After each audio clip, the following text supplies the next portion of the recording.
Hi everyone, I'm Sandra. I'm a mom of someone who has a substance use disorder. For those of you who have been following, you know that my son and I have been sharing our journey. So I'm going to give you a quick update on where Ben is at. He is doing very well. He's been clean and sober since March 23rd. Yay! But in between that, he did have what he calls a blip. He had a blip. I would call it a relapse, a glitch, whatever you want to call it. And in a lot of cases, that is part of people's recoveries. It doesn't have to be, but in Ben's case, it is. I'm happy to say after that blip that he went right back to recovery, and he is still working on himself. So I am so very proud of him. He's been working out. He's got a will to live. He's got goals, and yay. Today, what I want to talk about is actually I want to address the people that are new to addiction, people that may have a loved one that has a substance use disorder. And I just wanted to share 5 things that have helped me over the years. Now, the thing with recovery, whether it's someone with the substance use disorder or the loved one, we seem to have to get to a point where our life becomes unmanageable and we seek support. Meanwhile, here are 5 things that I've learned that I think are very valuable, and in your time, I hope that you seek support. The first thing that I learned is the 3 C's. You can't control it, you didn't cause it, and you can't cure it. The big one is you can't control it. You cannot control what someone else does, whether they have a substance use disorder or not. That one was a hard one for me to learn because as a mom, I controlled everything. But once I let go of that control, let me tell you, life certainly became a lot easier. I looked within myself. The second thing that really helped me is I stopped asking questions. You know, there's a saying, how do you know that an addict is lying? They open their mouth. I'm not too keen on that, but that being said, I never asked questions, especially when Ben was using, because number one, is he going to one day say, yeah, this is what I'm using, or they'll just get mad, and do you want to engage in that? So I stopped asking questions, and once I stopped asking questions, and I still don't ask questions now, Ben is in recovery, he's doing his thing, I'm still not asking questions. He will share what he wants to share. That doesn't mean we don't have conversations, but I let him guide the conversation because this is his journey. The third thing, enabling. Enabling is doing something for someone who can do it for themselves. That also includes money, giving them things, doing things for them.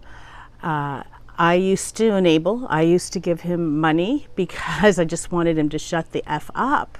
The whole unmanageable, chaotic part of the addiction, sometimes you think it may be easier just to give them the money.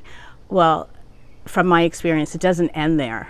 You give in a little bit, they know that if they bug you enough, they can get more from you.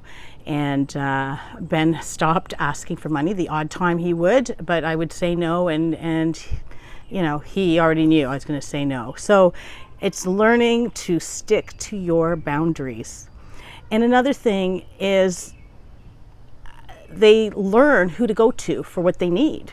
So if you are able to stop enabling and set your boundaries, you will find that they will find somebody else. One thing, they are so very resourceful. I know Ben has been very resourceful. They're smart, they're brilliant. They just have a problem with substance use.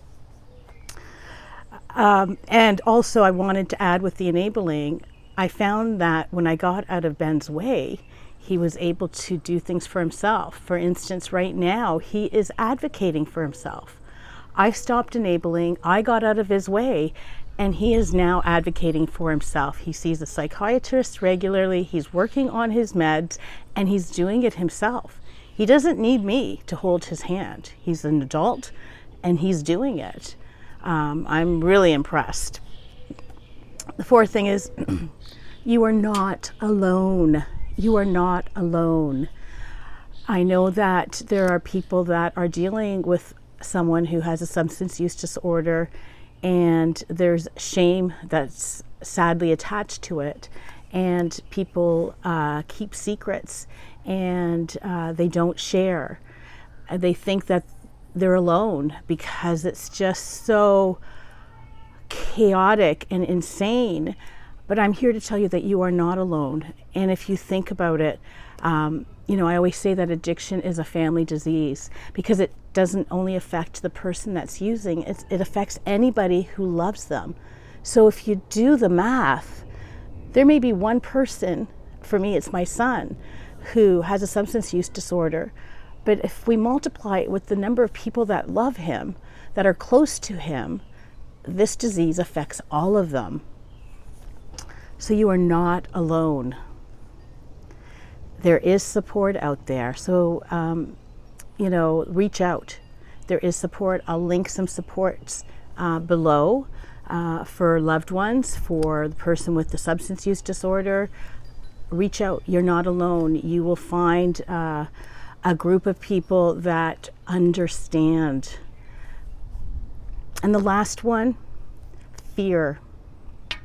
Fear, I know, can be pretty paralyzing.